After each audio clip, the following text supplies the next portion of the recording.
Hello students, welcome to combined classes. जैसे कि आप सबको पता है कि हमारे हरियाणा जीके के सेशन चल रहे हैं, तो उसी सीरीज में आगे हमारी आज की क्लास है जिसमें हम हरियाणा की जो ओवरव्यू है उसको देखेंगे कि हरियाणा में कितने डिस्ट्रिक्ट है, कितने सब डिवीजन सबको एक ही नज़र में हम फैक्ट के फॉर्म में करने की कोशिश करते हैं। ठीक है, देखिए जिले 22 जिले हरियाणा में आज के टाइम में प्रेजेंट 2023 में 22 जिले हैं।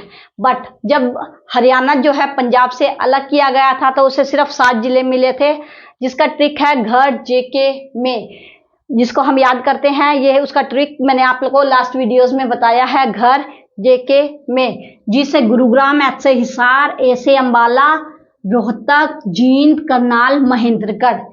अब ये देखिए, जब हरियाणा जो है वो पंजाब से अलग हुआ तो हमें जो एरिया में सिर्फ 7 जिले मिले। आज के टाइम में वो 22 जिले हैं। ये 22 जिले हमने इन्हीं जिलों को काट छाट के छोटा किया है। इन 22 जिलों को बनाने के लिए हमने किसी पड़ोसी राज्य से एक गज जमीन उधार नहीं ली, खरीदी नहीं, ना ही अपनी जमीन का एक गज टुकड़ा हमने किसी और को दिया। ठीक है, यानी कि हमने इन्हीं 7 जिलों को काट छाट कर आज 22 जिलों में कन्वर्ट कर लिया ताकि इनको संभालना आसान हो सके। अब देखिए, इन 22 जिलों को संभालने के लिए आगे हमने इनको 6 फर्दर मंडल में डिवाइड कर दिया, यानी कि मंडल कितने हैं? 6। इसका ट्रिक क्या है? घर के एफ ये मंडल्स को लर्न करने की ट्रिक है जो मेरी पुरानी वीडियोस में मैंने आपको बहुत एक्सप्लेन्ड वे में समझाई हुई है। जी से गुरुग्राम, हिसार, अंबाला, रोहतक, ये बिल्कुल सेम घर में भी गुरुग्राम, हिसार, अंबाला और रोहतक है, और इस घर में भी गुरुग्राम, हिसार, अंबाला और रोहतक है। बट यहाँ पे करनाल और फरीदाबाद है, ये हमारे मंडल है। अब 22 जिलों में प्रशासनिक काम को एक बंदा तो नहीं संभाल सकता या 2 बंदे हम लगा दें, नहीं, उनको अलग अलग डिवीजन में हमने डिवाइड कर दिया ताकि वहां के प्रशासनिक काम को हम अच्छे से सुचारू रूप से चला सके। अब ये देखिए, जो ये हमारे मंडल का जो हेड ऑफिस है या जो हमारा मेन ऑफिस होता है वो इन 6 जगहों पे है, और इन 6 जगहों पे कमिश्नर बैठता है जो कि एक आईएएस अधिकारी होता है। बाकी जो बच गए 22 में से 6 जिलों को माइनस करके बाकी जितने भी जिले बन गए उसमें हमारा डीसी बैठता है। डीसी भी आईएएस अधिकारी ही होता है, लेकिन जब आईएएस अधिकारी को फील्ड का, ऑफिस का सारा काम अच्छे से आ जाता है, वो एक डिस्ट्रिक्ट को संभालने के लायक हो जाता है, तब उसका प्रमोशन करके उसे डीसी से कमिश्नर बना देते हैं। लेकिन जो उनकी एजुकेशन क्वालिफिकेशन है यही है कि वो दोनों ही आईएएस अधिकारी होते हैं। उसके बाद हमने अपने काम को सुचारू रूप से चलाने के लिए उपमंडल में डिवाइड किया है। ये उपमंडल है 74 या 72। ये 2 डाटा है, अलग अलग साइट के 2 डाटा। जो हरियाणा है उसका दुर्भाग्य यही है कि उसकी कोई पर्टिकुलर एक बुक नहीं है कि जहां से हम अपना एक्यूरेट डाटा उठा सके। अलग अलग साइट पे हर जगह हरियाणा का डाटा अलग अलग मिलता है। अगर हम विकिपीडिया करेंगे तो उपमंडल में हमें 73 शो करेगा। ठीक है, घबराने की बात नहीं है। अगर आप ये तीनों ही आपके आंसर में आ जाए तो फर्स्ट प्रेफरेंस इसको देना, 73 को। लेकिन अगर ऐसा नहीं होगा तो इनमें से कोई एक डाटा आएगा जो हमें याद ही है कि हमें 72, 73 या 74 के साथ में से किसी एक के साथ जाना है। अगर तीनों आ जाए तो हम फर्स्ट प्रेफरेंस में 73 को रखेंगे। तहसीलें देखिए, जिस तरह से उपमंडल के अलग अलग डाटा है, तहसील भी अलग अलग है, 94, 93। अब या दोनों डाटा कभी नहीं देगा क्योंकि फिर ये डिस्प्यूटेड क्वेश्चन हो जाएगा, बच्चे कोर्ट केस डाल देंगे, वैकेंसी पे स्टे लग जाएगा। इसलिए जो एचएसएससी है वो भी ये करने से बचेगी कि जो वैकेंसी है उस पे केस ना हो।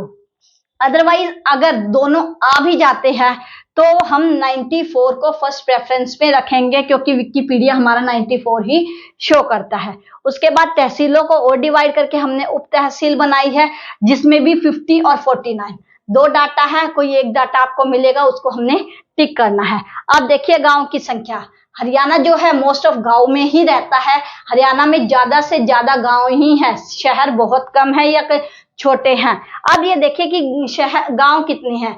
ये जो गांव है हर रोज कहीं से कोई आबादी उठ के दूसरी जगह चली जाती है, या कहीं से कोई आबादी किसी आपदा के कारण दूसरी जगह शिफ्ट हो जाती है, इस वजह से ये जो गांव की संख्या है वो चेंज होती रहती है। ये गांव है 7356। मेनली हम इसी डाटा के साथ जाएंगे, लेकिन अगर ये ना मिले तो हमारी रेंज 56 से लेके 65 तक जा सकती है, यानी कि 7356 से 7365 तक।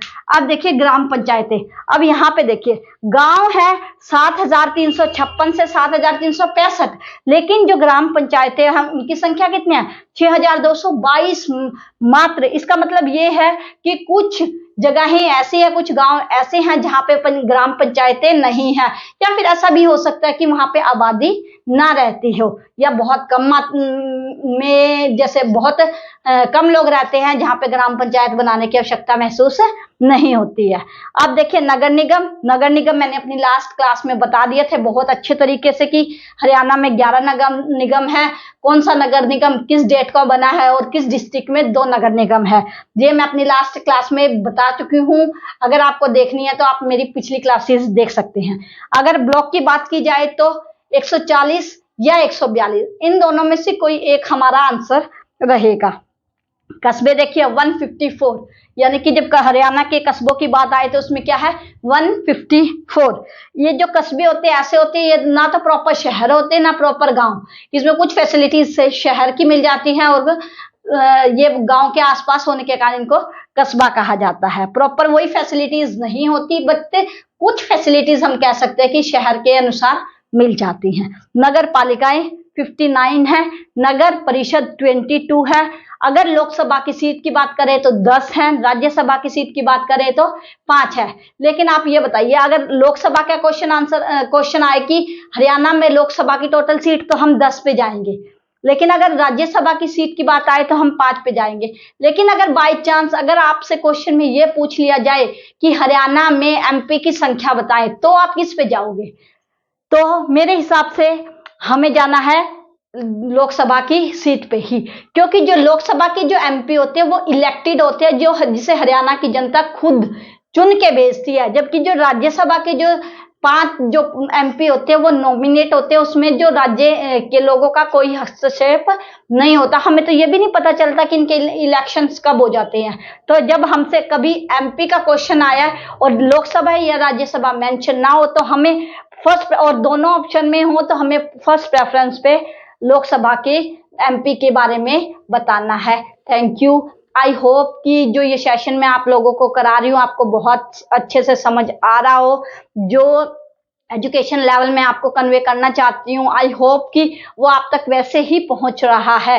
तो प्लीज मेरे इस उत्साह को बढ़ाने के लिए ज्यादा से ज्यादा लाइक, शेयर एंड कमेंट करिए, ज्यादा से ज्यादा लोग सब्सक्राइब करिए। आपका जो सब्सक्राइब है मुझे बहुत सपोर्ट करेगा नेक्स्ट वीडियोस बनाने के लिए, ठीक है। और प्लीज उन बच्चों तक भी मेरी वीडियोस जरूर शेयर कीजिए जिनके पास जो इंस्टीट्यूट है इनकी फीस भर के पढ़ने के पैसे नहीं है, उनको हरियाणा का जो एक बेस है उसको समझने में आसानी होगी। और मैं कोशिश करूंगी कि सारा मैटर यही समझा दूं, अपने पास ऐसा कोई मैटर ना रखूं कि मैं ये सोचूं कि मैं ट्यूशंस में दूंगी या मैं पेड क्लासेस में दूं, ऐसा कोई सिस्टम मैं नहीं रखूंगी। Thank you.